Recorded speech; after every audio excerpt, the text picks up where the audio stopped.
Hey everybody, welcome back to the Free American Spirit channel. Today I'm going to start a video series for beginners about cryptocurrency. It's going to be pretty basic. We're not going to get too technical. It's so that you can slowly learn about crypto, how to get into it, how to buy, sell, exchange it, etc. So the first things we're going to talk about are what are our Bitcoins, altcoins, tokens, and cryptocurrency. Basically, Bitcoin, you've probably heard of, was the first cryptocurrency to come out. And what it is a source code known as a ledger or blockchain. It uses an ecosystem of computers called nodes, where if I do a transaction, I send it out. Basically, all these computers are going to verify that. And then once they get X amount of information, they're going to confirm it, and a coin pops out. That's called mining coins, if you ever heard of miners. Anyways, and so that's how you get cryptocurrency. Now, other coins since then have been altcoins. For example, Litecoin came out, took the source code, changed it around, made it their own. And then you have ones that forked off like Bitcoin Cash, but we're not getting into the real technical. So that's when you hear altcoins, that's what those are. Then tokens are basically different. Tokens ride on another cryptocurrency's blockchain. For example, Ethereum is real popular. It started its own blockchain, its own source code, and then it was able to put smart contracts on top. Hence, you have tokens. There's other coins that have done that. Ripple just got one. They tried one before. So those are what tokens are. And then for our purposes, we're just going to call them all cryptocurrencies, okay? Even though they're not. But as I guide you through this and you're going to make your first couple purchases and things, hopefully you'll just stick with, Bitcoin, Ripple XRP, Ethereum, the bigger well-known coins that you're not going to have to get real risky with. The other is blockchain, interledger, or open source. So basically we touched on the blockchain. That's the source code, also known as the interledger. And open source means that the team that put the blockchain together or the source code together put it out for the world to see to make an ecosystem. In other words, they put this code up on like GitHub, and other developers can look at it and the community can form around it, and they can all vote on changes and make changes and things like that and make it better, or make a whole new fork off of a coin and call it their own coin if they want. So it's very open. You can get on an Explorer and see everybody's wallet address and how many coins they have. You just won't know who they are or anything like that, but you can look at a wallet and say, hey, that's got 1 million coins in it. Or, there was 1 million coins here, then they took out 100,000, then they added 100,000, etc. Then we have decentralized and centralized. For all the computer geeks out there and the Bitcoin purists, this is a real big deal. You see, back when Bitcoin came out, there was this guy supposedly, Satoshi Nakamoto from Japan, who invented this source code and put it out. And depending who you ask, that could be true. It could be him and a couple of his buddies, or it could be NASA put it out, or the CIA put it out. It was given to us by aliens. The Russians put it out. Who knows? But decentralized means that when they put that source code out, that all these nodes that I talked about earlier can all confirm things, and no one computer holds control, of all the transactions and the vetting and the certification and the consensus and whatnot. Centralized could mean that, for example, let's just say a company wants to make one Kmart and they want to track their inventory. Well, obviously they may want to have it centralized where only their computers, even though they're all over the world, will track that stuff, and they may or may not have a cryptocurrency involved, but they'll have a blockchain that they control and all their nodes. They'll still be spread out, but it's controlled by them. So that's what centralized and decentralized is for the most part. Next is pre-mined, nodes and miners. We touched on that. Nodes are all the computers that verify and save all the information and put it into a block and form a consensus. Okay, that's what the nodes are. Pre-mined means that, for example, Ripple, when they started their ledger, instead of having miners that run all the nodes and are hoping to get a coin out, they pre-mined a certain amount of coins. So this is kind of beneficial because they can move things along faster than ones that are trying to mine coins. There's a lot more to it, but like I said, we're going to keep it simple, and I'm not the big tech guru. Next up is fiat, currency, assets, commodities, and securities. This is the big angst going around right now, what all this means. And basically, fiat is the money we have now. You know, back in the old days, we traded sugar, spice, chicken, hand tools, whatever. That was worth something. Then we found gold and silver. That was our form of currency. Then we used, like, let's take America, for example. When we started off, we had the original Bitcoin, the piece of 8, okay, and the silver Spanish coin. So it was a 1 ounce piece of silver, and you had a bit. You could break it in 8 bits, 2 bits, 4 bits, 6 bits, 8 bits, $1. Hey. So you could take that coin and break it up and buy and exchange things. And then in the coinage act, America went to our own coins, and we had copper and silver and gold, and then we went off with the gold, and then we had banknotes, and then we went off with that, and then, you know, it eventually just turned into a piece of paper or a coin that costs more to print it or to mint the coin than it's actually worth.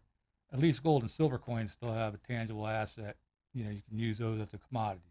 So fiat is basically your currency of the country that you're in, which may or may not be worth anything. You know, let's look at the history.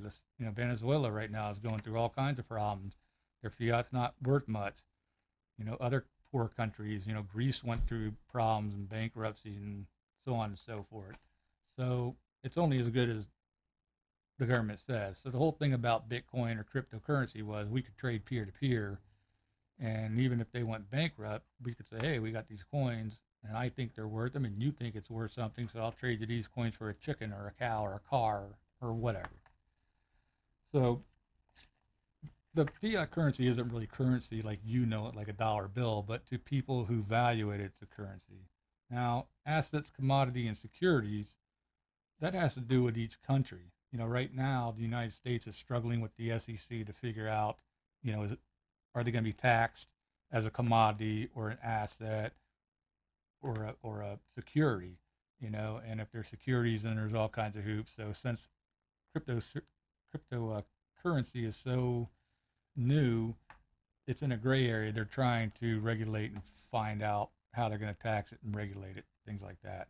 And depending on the cryptocurrency, that's a little hard because some have to deal with contracts and some have to deal with inventory and some have to deal with, you know, all kinds of different things in the way that they go about being verified and, you know, proof of work, proof of consensus, things like that. So anyways, once you start looking into cryptocurrency, you're going to look into things like this: storage, wallets, and etc. And we're going to do several videos on these. But basically, when you get a cryptocurrency, you have to store it somewhere. Okay, so those are called wallets. Now, there's different wallets. The first one is a paper wallet. And a paper wallet basically prints out your wallet address and a personal, long private key. Okay, if you ever lose those, you're in deep, deep poop. You can't get them back. The great thing about the blockchain is it's very secure. So once you put it in there, nobody, including you, is not going to get them out unless you have that wallet address and you have the long private key that they give you. All these other wallets, you know, the coins themselves or digital asset is stored on the blockchain. It doesn't matter what wallet you have other than security and convenience. So paper wallets, they're the most secure. They print out that long code and your wallet address, and you can make various copies and put one in your safe and your safety deposit, and nobody will be able to get there. It's also inconvenient because when you finally go sell the coin, then you got to type all that in and whatnot. The next one is a hard wallet. You know, we'll talk about these. I have links down in the description about them, but basically those wallets, they now take it off of paper and store it in an encrypted, you know, USB stick or a computer chip. And they're good because nobody can get to them unless you mechanically press the buttons The only way they can get them out is if they come and steal that from you and you give them the code to get in and all that stuff. The downside is that, they're expensive for some people, and you got to watch them so that they don't catch on fire or something like that. But as far as transferring coins and storing them, going through the mechanics of buying and selling, they're really good and really secure. Next is a desktop. Back in the old days, you'd actually put the desktop wallet on there and download the whole blockchain. It took forever. Nowadays, exchanges kind of do that for you. But the point is, you really don't want to leave stuff on your desktop, because if somebody finds your wallet address and your code, you can have a problem. When you hear about all these hacks, they're hacking phones, desktops, and exchanges. It's not the blockchain that's getting hacked. It's because people do bad stuff. Next one down is the phone, which I really don't like using the phone because a lot of people use their phone to get on the web and whatever. That opens up to hacking unless you have a hard wallet like the Coolbix that's tied into your phone, and that's different. Then you have the webs and the exchanges. The web wallet is like a cloud wallet, or it could be the company that or person or development team that makes the coin. They have a wallet on their site. I really don't like those. And the other thing is when you go search for a wallet, sometimes there's a lot of imitations and you could get somebody else's wrong. So always make sure you follow the links. We'll get into security and things like that later. Don't worry about it. And then last is an exchange.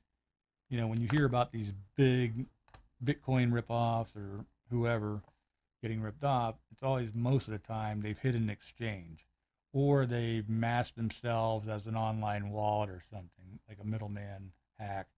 So what's happening is it's kind of like you're going to visit your bank, you have $500,000, and just your luck, that's when the robbers come in. So not only do they rob the bank, they rob you $500,000.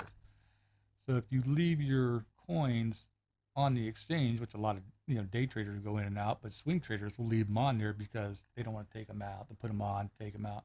Look, don't be lazy. Always take them off, put them in your wallet. Simple as that. We'll get more into security, like I said, later. Okay, next two words you'll hear is FUD and FOMO. FUD means fear, uncertainty, and doubt. Now, just like the stock exchange, a lot of these terms come from the stock land, even though cryptocurrencies aren't stock. FUD means fear, uncertainty, doubt. You have enough of that when you buy any stock, or in this case, cryptocurrency, which is pretty volatile, and you're already a little nervous, okay? You're not sure about it. It's a new product. Oh my God, I'm all new. Well, people take advantage of that. You'll have competitors of that coin or the different cramps, the Bitcoin purists will say, oh my God, that's not a real coin. And that coin will say, oh, Bitcoin is old and old technology and so on and so forth. And, this company's going to ban it and that company's going to ban it. And, this got robbed. And now you start freaking out. I call it effed up data, meaning people intentionally try to manipulate the market. For example, all the stock houses and like Goldman Sachs, the big banks, and all them, Chase Morgan, are, oh yeah, cryptocurrency, it's a scam, it's this, it's that, and whatever. And behind the scenes, of course, they're building the road so they can make a fortune in it. And now they're going to have, EFTs and stock exchanges doing them. So they're building the infrastructure. It's going to be huge. But anyway, that's what the FUD is, okay? I call it up data because people will intentionally put just stupid stuff out there, not do research, and you got some guy who has the IQ of a gnat on YouTube telling you all kinds of stuff. Hey, I'm wearing a t-shirt, so, let's go figure. But the point is, that's what FUD is. FOMO is another term, fear of missing out. This is what like salespeople use. They want to sell you a bunch of coins or build up their ICOs or whatever. And they just say, oh my God, it's going to go up and there's only 10 million of them and you better buy quick. And, they're on sale now for 2 cents, then 4 cents, then 6 cents. Hurry up before, they skyrocket. Or they put out some news, John Rockefeller just bought XRP and oh my God, you got to go buy 1 million before the price goes up. That's what fear of missing out is, because you go, oh my God, I better hurry up and buy it. So it works when you want to buy, and it also works selling. Fear of missing out. You don't want to lose money. Oh my God, I'll miss out my great returns if I don't hurry up and sell this because Billy Bob on YouTube, said that, Bitcoin's not worth money anymore. Ooh, and so you hit that button.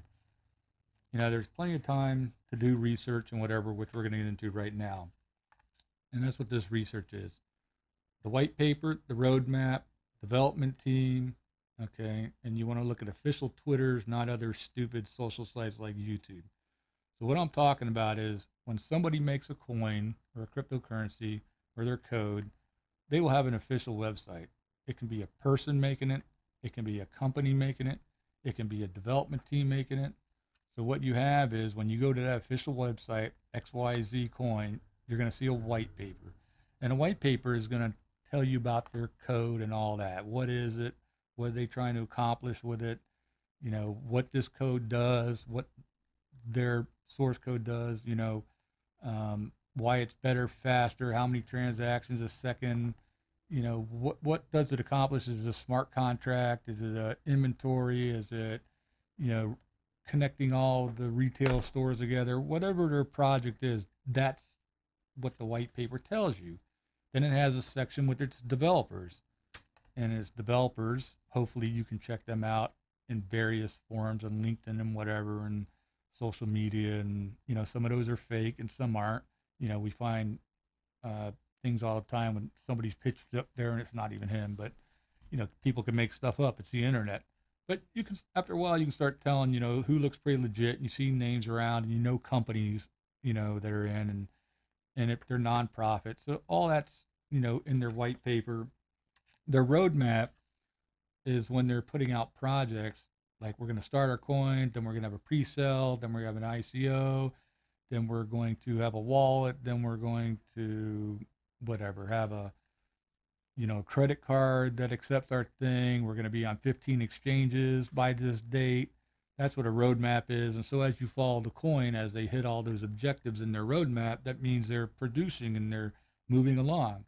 Unlike a stock market, when you buy a company, you get to look at their earnings and see if they're making, money and they're improving and they're buying property and expanding and equipment and whatever. You really don't have that in the crypto world. You have to watch their white papers and their projects and see how they progress and, in addition to how their coin is performing in all the markets. So that's what the roadmap and white paper are. Development team is very, critical. If you got one guy saying he's the guru of the world versus a team of guys that are involved in, many social media programs or whatever. I mean, come on, who would you trust? If I said, hey, it's me, Uncle Greg, and I'm going to start a coin and, I use computers, I built my own, it's going to be great. Or are you going to rely on somebody like Jeff Bezos of Amazon and I don't know. I don't even know who these computer guys are. Somebody that says, hey, I opened up Amazon, I opened up Uber, I opened up whatever, and our team is working on this source code. Who's going to have the better shot of having a better product?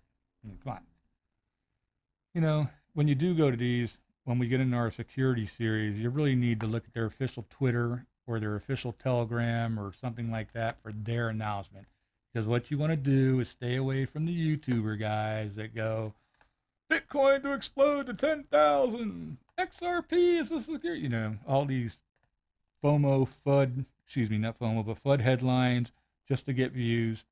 And these guys really don't know what they're talking about. I mean, there's some really good YouTubers, don't get me wrong. I'm not one of the great guys like them that really know it. But, there's a bunch of us. I'm not going to sit here and tell you all kinds of coins to buy. I'll tell you what I buy, what I think is good and the reasons I think they're good. But I'm not going to sit here and claim to be the know-all, be-all of cryptocurrency. But some of these guys do. They sit there and they read these articles and they do whatever and they act like they've been doing it forever and they know all about it and they, who the hell knows what they're doing? I mean, I've been in it since about 2010. I heard about it in 2009. And I've been in and out with some Bitcoin and I got into some altcoins and I got into some other things and, but I'm not multimillionaire rich and whatnot. So that's that card. Alrighty, HODL and day trading. This is the philosophy on what you're going to do with your coins when you get them. HODL is off of the term of holding, in the stock market, to hold. Well, HODL was a misspell, so people call it HODL. Might not even be an E in there. But anyways, that means just to hold it. You're going to buy 1,000 XRP. You're going to hold it, until whatever price point you want to get out. If you day trade, you got to take those coins out of your wallet, put on exchange, you know, sell them for something, trade them for something, sell them back, put them back in your wallet when you're done. You know, you can be a swing trader and do it every week. You know, how comfortable are you doing that? You know, do you really have enough experience or expertise or really done your research to know what these are? Are you going to play that game? A lot of people just like the hodl, just like the stock market. You put it in there, let it build over 20 years. You know, some people do both. I do a little both. Sometimes I'll day trade a little bit, you know, and sometimes there's a couple coins I just keep until I'm going to keep forever. You know, they may be worth something, they may not. So that's hodl and trading. You know, I talked about an ICO. That's an initial coin offering, which is, you know, the word they use instead of initial public offering like the stock does. And you can usually buy those either with other Bitcoins or Ethereum or Ripple, depending what they're selling, or money, you know. Credit cards right now, nobody's taking because the banks are being all freaked out. But, you know, if you do an initial coin offering and you buy a bunch of coins, then you have to get into the wallets that I was talking about. So, you know, if you didn't do your research and go look at the sites and find out how to download a wallet or whatever, or have one to keep it in, you may find you have a coin, but you have nowhere to keep it. So you have to leave it on the exchange and then go figure out, get a wallet, and then go back to the exchange and transfer it over. Alrighty. Here again, addresses, private keys, and your passphrase. These are different. An address is in the blockchain. So when you purchase some coins or acquire coins or however you get them or trade them, you go to that coin's blockchain or ledger, and it'll give you an address. Okay, it's your address, your unique wallet address. You'll get a private key, and it'll be a long, like 60. No, it's not that long, but it's a lot of characters. You know, it's heavily encrypted. It can't be broken. Now, on your wallet, you also may have a password or a paraphrase that you put in, and sometimes they call a private key a paraphrase because, like, if you buy a hard wallet, they'll give you a encryption, like a 24-word paraphrase. So but that's different than your private key. Your private key is a long string of numbers, you know, that's specific to each blockchain. Like, you know, they all have a different starting where, you know, it's specific. Like if you buy Bitcoin, you'll have a Bitcoin address. If you buy Ethereum, you'll have an Ethereum address. If you have Ripple, you'll have a Ripple address. Those are what those words mean. Exchanges, ICOs, and the pre-purchases, which we talked about. An exchange, which is down in the link. We're going to go through all these. You'll need a couple of them. For number one, like in the base, you'll have Coinbase down in the links, because people here in America will need that because you want to exchange your coins for fiat, which is USD. So on all exchanges, crypto is traded by pairs. In other words, you can buy Bitcoin, okay, BTC/USD, or Bitcoin, which is BTC Ethereum/ETH, or Bitcoin and Ripple, BTC/XRP. That's how exchanges sell stuff. So like Coinbase has what, 4 coins: Bitcoin, Bitcoin Cash, Ethereum, and Litecoin.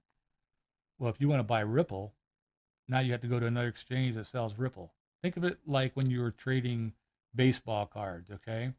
Billy has the Willie Mays card, but he won't take your Reggie Jackson card. He wants, I can't even think right now, a Babe Ruth card. So you got to go to Freddie, you know, and trade your Reggie Jackson card for the Babe Ruth card, then go back to Billy and trade it for the Willie Mays. That's how these exchanges work. You know, Binance, that's downlink, has a lot of exchanges. So if I want to buy Ripple, or I want to buy Monero, or I want to buy ADA or XLM, Stellar Lumens, I have to go to my Coinbase account where I have my Bitcoin, because that's where I trade for fiat. It has a Bitcoin fiat trading pair. I have to take that Bitcoin, put it on my Binance, trade that Binance for the coin that I want, the XRP or the Monero or the Stellar or whatever. Then when I get those, I trade them back for Bitcoin, or I put them in my wallet. Most of the time I put them in my wallet. But if you want to get fiat, since Binance Exchange does not have fiat pairs, you would trade it back to Bitcoin, go back to your Coinbase wallet, okay, and then trade it for fiat.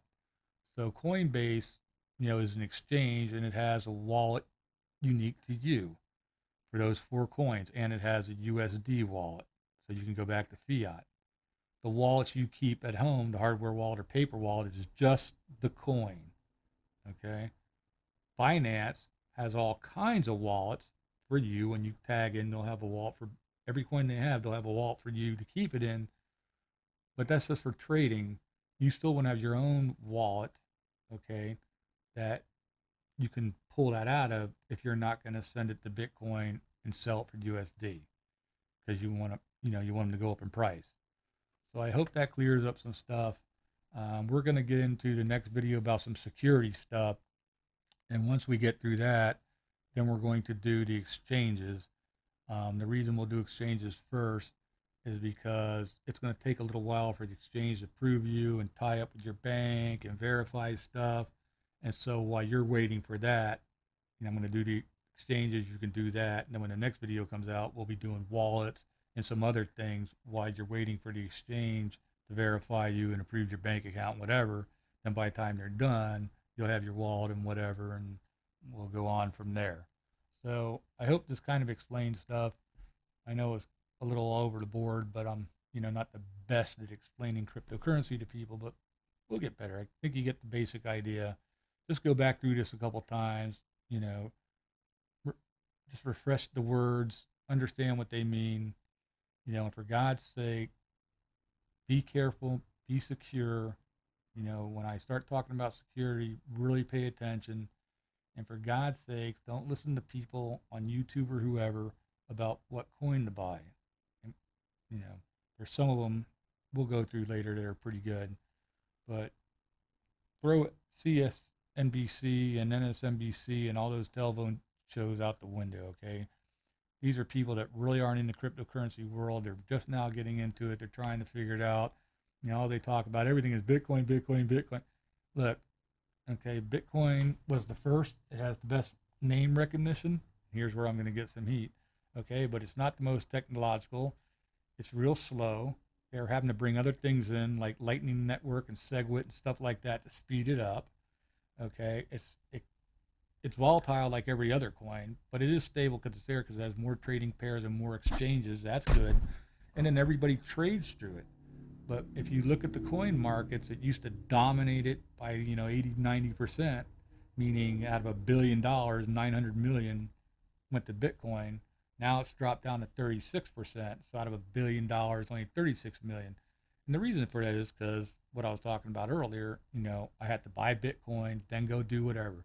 So as more exchanges open up with more trading pairs of different things and opening fiats, like for example, Ethereum has a USD trading on Coinbase.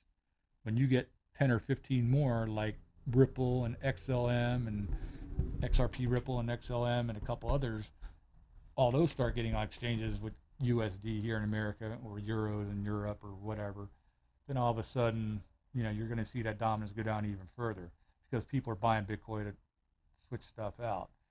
So no doubt Bitcoin's going to go up. It has value. These big hedge funds and all that are going to start selling it, and it's going to go up in price. But it's all relative. I'm buying coins that are a couple bucks a piece, just like the stock market.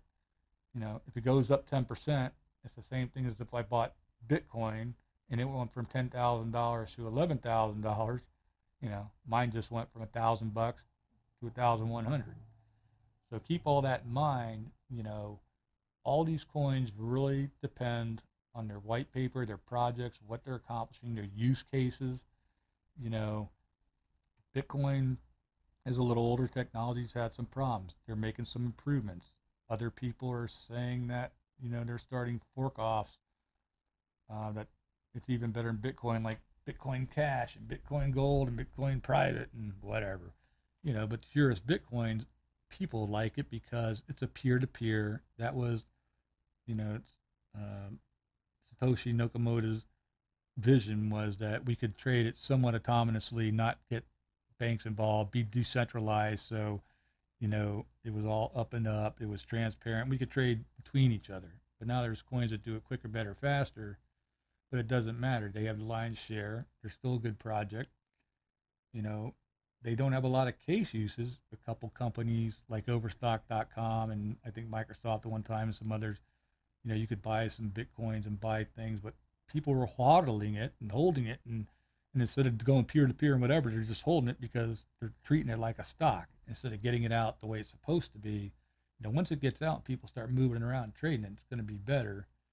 And, and that's just the way it is. But right now, everybody's kind of holding these things, waiting for them to go up. So, you know, read the white papers, you know, do some research, take everything with a grain of salt. You know, if somebody tells you that whatever, Ethereum's no good or Ripple's no good or Stellar XLM's no good because it's not Bitcoin or it's not the original, that's just nonsense. You know, just, you know, and on the same token, if people tell you Bitcoin's no good because, you know, it's not as fast as Ripple or XLM or whatever, that's nonsense. They all have their purpose, you know. So I look at use cases, you know, and there's plenty of coins coming out now that are really starting to get use cases. For example, Ethereum, you know, it has a lot of coins built up on it, the tokens we talked about. So it's getting a lot of use in that regard. That's what it was designed for, to have other coins built up, and it's getting tons of use, and so that's why its price is going up. You know, Ripple XRP is working with all the banks. It's got tons of use, and I'm telling you, it's going to go up. I'm not a financial advisor. That's just my personal opinion.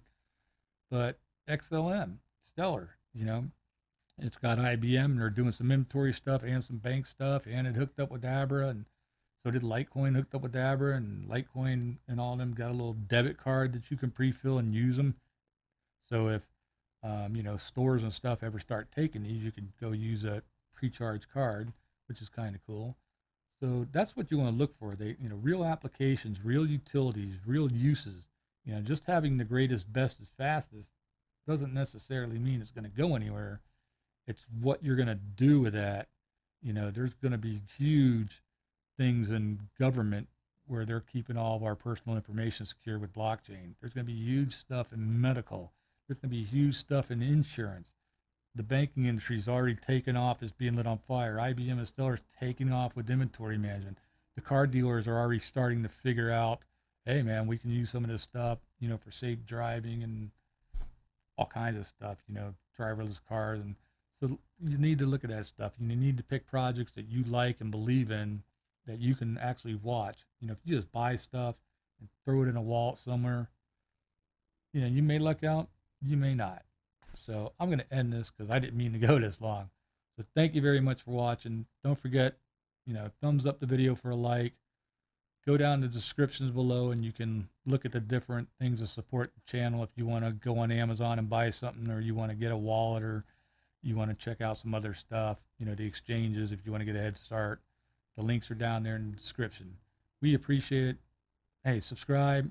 If you know anybody else that's interested in Bitcoins or XRP or Ether or any of these cryptocurrencies, share my series. We're going to start pumping them out here in a little bit. Thank you very much. Bye.